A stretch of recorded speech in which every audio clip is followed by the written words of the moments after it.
আচ্ছা যাই হোক, আমি শেষ করি, সবাইকে ধন্যবাদ জানাই। আপনারা সবাই ভালো থাকেন, সবাই আমার অন্তরের কাছের লোক, দোয়া করবেন আমাদের সবাইকে জন্য যারা আমরা বসে আছি। আসসালামু আলাইকুম। সংগ্রামী উপস্থিতি, আসলে আমাদের আজকের অনুষ্ঠানে যিনি প্রধান অতিথি হয়ে আমাদের মাঝে এসেছেন, তার সম্মানে এবং তার প্রতি বিশেষণ দিয়ে বলার কিছুই নাই। উনি আসলে আমাদের মাঝে অত্যন্ত শ্রদ্ধা, এবং আপনারা যারা এখানে উপস্থিত আছেন আপনারা সকলেই ওনাকে চিনেন এবং জানেন। আমার মনে হয় সালাম ভাইয়ের সাথে এই জায়গায় যারা উপস্থিত আছেন, বিশেষ করে আমাদের কনকসার ইউনিয়নে এমন কোনো লোক নেই যার সাথে সালাম ভাইয়ের কোনোদিন কথা হয় নাই, কোনোদিন তার সাথে হাত মিলান নাই, ওনার বাসায় যান নাই, যে কোনো ব্যাপারে আমাদের সেই নেতা আজকে আমাদের মাঝে উপস্থিত। আসলে আমরা রাজনীতি যারা করি এই অঞ্চলে, আমরা বিএনপির রাজনীতিতে আমরা অত্যন্ত দুর্ভাগা।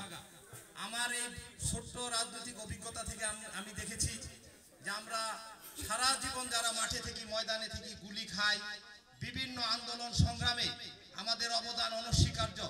সেই বেগম খালেদা জিয়া থেকে শুরু করে আজকে তৃণমূল কনকসার ইউনিয়নের 7 নম্বর ওয়ার্ডে আমাদের মাঝে যিনি এসেছেন, আমি আশা করব আগামী দিনের বিএনপির রাজনীতিতে উনি এই অঞ্চলের মানুষের আশা আকাঙ্ক্ষার প্রতীক হয়ে ওই বেগম খালেদা জিয়া এবং তারেক রহমানের আশীর্বাদ নিয়ে ধানের শীষের মার্কা নিয়ে আমাদের মাঝে উপস্থিত হবেন।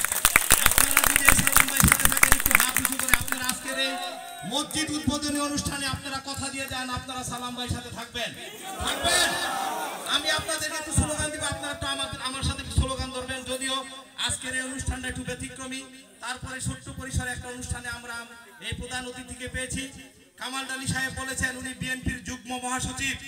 আসলে এই বিএনপি যদি ক্ষমতায় থাকে উনি মন্ত্রী এমপি মন্ত্রী না থাকলে উনি মন্ত্রী পদমর্যাদায় থাকবেন। উনি বিএনপির যুগ্ম মহাসচিব, এটা আপনাদেরকে মনে রাখতে হবে। আমরা আগামী দিনে আশা করব যারা আমাদের মাঝে এতদিন ছিলেন না, নাই, আমি একটু আগে একটা কথা বলেছি, রাজনীতিক হিসাবে আমরা অত্যন্ত দুর্ভাগা।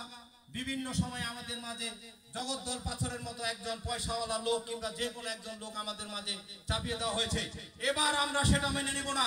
আপনারা আমাদের সাথে আপনারা যদি একমত থাকেন, আগামী দিনের আন্দোলন সংগ্রামে আমরা সালাম ভাইয়ের সাথে থাকবো, এবং সালাম ভাইয়ের জন্য আমরা ধানের শীষের মার্কা তারেক জিয়া এবং খালেদা জিয়ার কাছ থেকে আমরা ছিড়াই আনবো।